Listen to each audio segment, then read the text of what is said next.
J'espère que vous allez l'aimer. Aujourd'hui, je vais vous parler du livre Le fantôme de l'opéra. C'est un livre publié en 1910 par Gaston Leroux.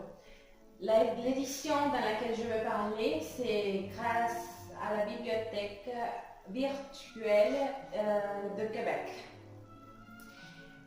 Je vais commencer avec pourquoi est-ce que j'ai choisi ce livre, suivi des personnages, un résumé et finalement mon appréciation personnelle du livre. J'ai choisi ce livre parce que j'aime le théâtre, mais plutôt pour le visiter et voir des œuvres d'art. Par exemple, quand j'étais au collège, je me rappelle que je faisais une fois par année. Nous allons tous à faire des événements artistiques, musicaux et toutes sortes de choses, de la danse, etc. Et dans ces cas-là, on parle du théâtre guerrier. Donc, le personnage, le fantôme, bien sûr, qui s'appelle Eric, il est surnommé par Christine Daae comme l'ange de la musique. Christine Daae est une belle jeune fille. Et puis le vicomte Raoul de Chagny, qui est notre troisième personnage principal. Puis la sœur Ellie, c'est une ballerine de ballet avec la petite Géry, très, très élève à l'époque. Madame Valerius, on peut dire la mère, la grand-mère de Christine Daae, Madame Géry, la mère de la petite Géry. La Carlotta, qui était la plus importante chanteuse à l'opéra. Et Mercier, qui c'était le directeur de l'opéra. Donc, pour commencer, nous nous situons vers la fin du 19e siècle, où nous nous trouvons dans l'opéra, où la fonction commence et tout le monde est très nerveux parce qu'ils ont écouté parler de ce fantôme, mais personne ne l'a jamais vu. Il commence par le changement de directeurs qui ont le besoin de rendre l'opéra à des ordres,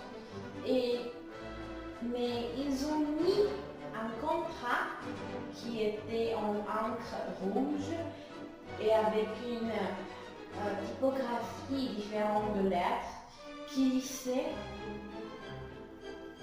quelques autres règles, on peut dire. Et après que la première présentation de Christine Daae, étant donné que la Carlotta était malade, elle a débuté et tout le monde l'a aimée.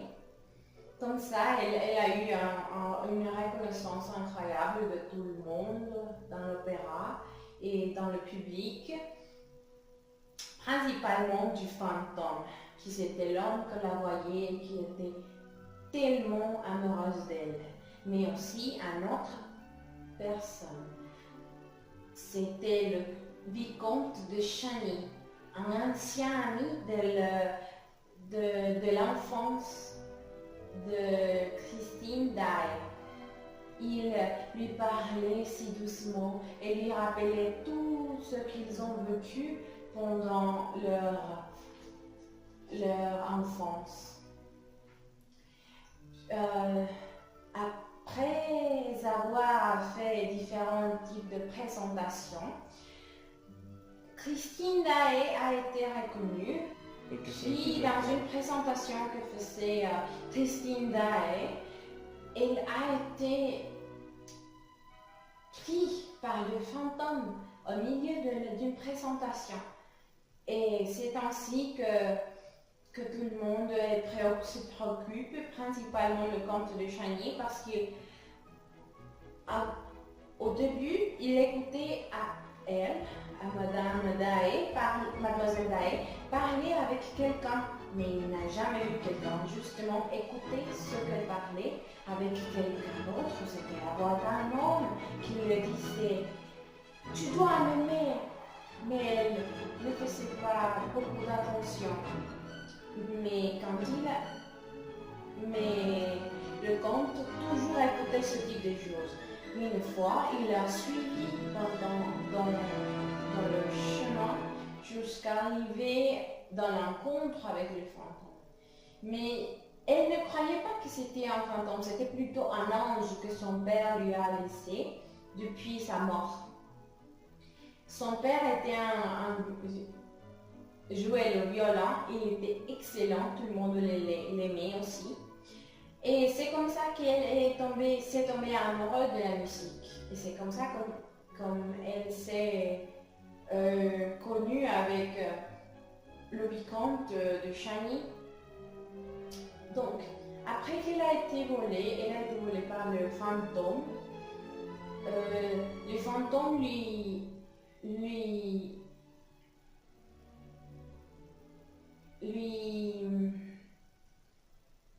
apporte dans son maison.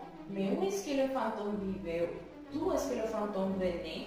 Il vivait au-dessous de l'opéra.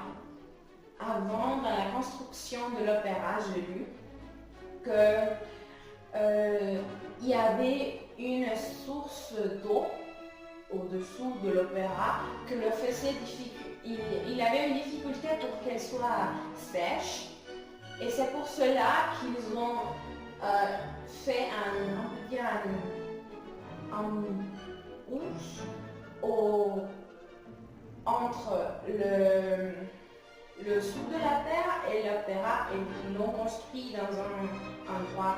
Et c'est comme ça que le fantôme vivait dans cet espace-là. Et il a fait plusieurs des schémas pour arriver à quel que ce soit de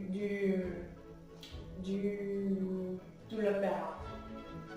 Et donc, à la fin, le fantôme accepte que Mademoiselle Daé s'est tombée amoureuse de M. Chagny, qu'elle ne pouvait pas limiter son amour à se regarder et s'admirer. Et c'est comme ça que l'histoire finit.